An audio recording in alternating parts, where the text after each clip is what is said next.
There's a lot of talk in public education about closing the achievement gap.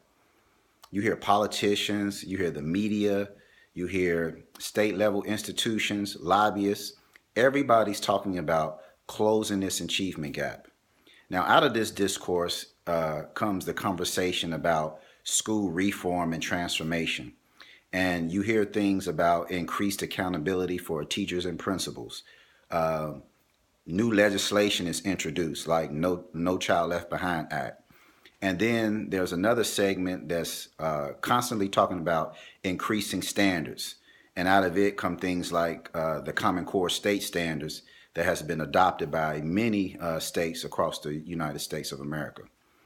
Now, I've been in the field of education for nearly 20 years now. And from my estimation, all of this talk about closing the achievement gap has been nothing but talk, a bunch of hot air. And the reason why I say this is because there has been very little from my estimation that has been done about, what to do to really close this gap. And for those that don't know, when they speak of this achievement gap, they're talking about the disparities that exist between Caucasian students on one hand and black and minority students on the other.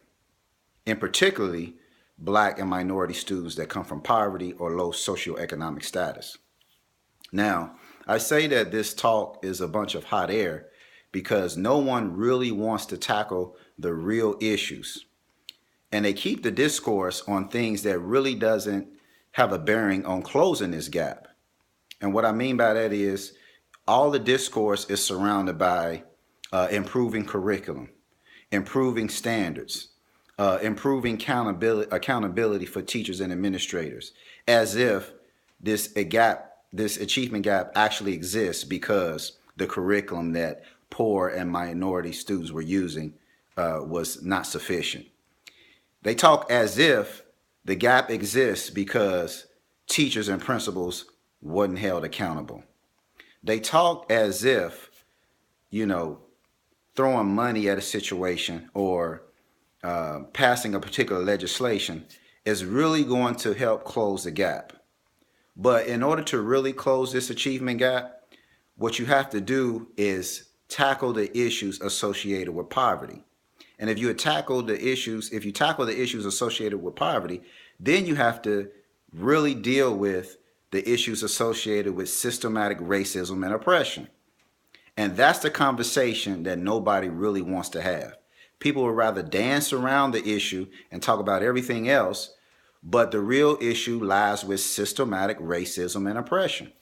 Now, if you go back to the beginning, public education, particularly when African American and poor students came into the picture, it was separate and unequal to begin with.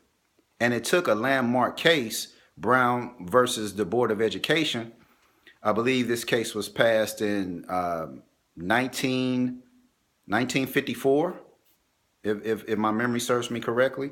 So it took a landmark case in order to get this overturned.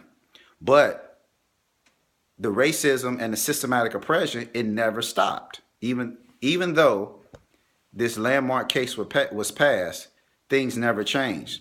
The only thing that changed was the mechanism in which they chose to execute the racism and systematic oppression.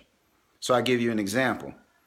After the Brown versus Board of Education case, no one could say, we don't want black students to attend this school. So, but you could base funding based on an inequitable source that creates inequities. So public education, most public schools in most states are funded by property taxes. So what that means is that homeowners that live in a certain city or certain community, their property is taxed based on the value of their home. And that tax that's levied from the homes, it then goes to the state level, and then the state uses that money to fund the education in that particular location. So that creates disparities in itself, because if you have a community that's poverty stricken, it doesn't have a lot of home ownership. Neither does it have any viable businesses to help generate income within that community. So if you have a community that doesn't have a lot of home ownership, then of course those schools will not be able to generate enough money. Those communities will not be able to generate enough money to support those schools. So that means that the schools where families that come from poverty, their schools are going to have rundown facilities. They won't have enough money to update the facilities and keep everything modern. They won't have enough money to provide the resources and equipment for the staff members and the students. They won't be able to have up-to-date books and materials. And they won't be able to pay the top salaries to attract the highest quality teachers and administrators to fill the school. But on the other hand, the communities that have a lot of home ownership and the communities that are more affluent, they'll have everything to run their schools. They'll have the equipment, they'll have the books, they have computers, they have air conditioning, they have everything, all the modern facilities that can help support their educational program and to make things more smooth and easy. Okay, so that's what I mean by the systematic racism and oppression that exists. And there are a lot of different things that exist within the fabric of this country that keeps the poor down and that keeps the well-to-do and the affluent still sitting on top. Because if you really want to close the gap, then you have to deal with poverty and deal with systematic racism and oppression. And that's what people don't want to do. That's the conversation that they don't want to have. So if you want to close the achievement gap, stop denying people loans so they can buy homes in their community and start businesses in their community. Stop denying them those loans. If you want to end if you want to end the achievement gap, then stop denying people housing in certain neighborhoods. When you're developing the city plans for your city, stop building expressways and things of that nature that divides the community, where all the low-income people has to live on one end and the wealthy and well-to-do live on the other. If you want to end the achievement gap, close the achievement gap, then stop denying people jobs based on the color of their skin. See, all of these things exist within the fabric of this country, which exists within the communities where low-income and poverty students that come from poverty live.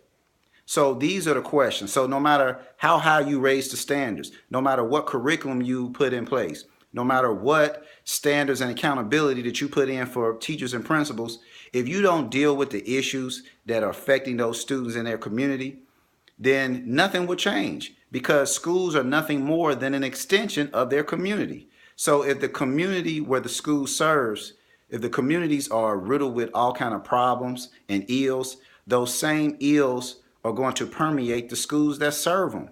That's just how it is. So I'm creating this video because I want people to be well informed about the issues. And I don't want them to fall into this hype about the achievement gap, because I think that it's done by design, because we live in a capitalistic society, and capitalism creates a structure of haves versus have-nots.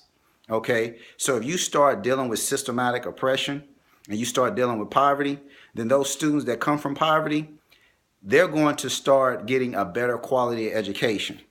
And the moment they get a better quality education, they're going to rival the more affluent children for jobs. They're going to rival them for college entrance. They're going to rival them for positions in government. They're going to rival them for housing and things of that nature. So once these students from poverty start rivaling the affluent kids in different areas of society and different areas of life, it's going to change the whole dynamic and the whole fabric of this country. So no longer will a few minority of people garner all the wealth and make all the decisions for the masses. So this is the reason why this gap exists, and this is why it will continue to exist unless people become more informed about the issues, become aware of what's going on, and they start to make more proactive decisions educationally about, where they place their children in schools and how informed and engaged they will be in the whole process of the matter.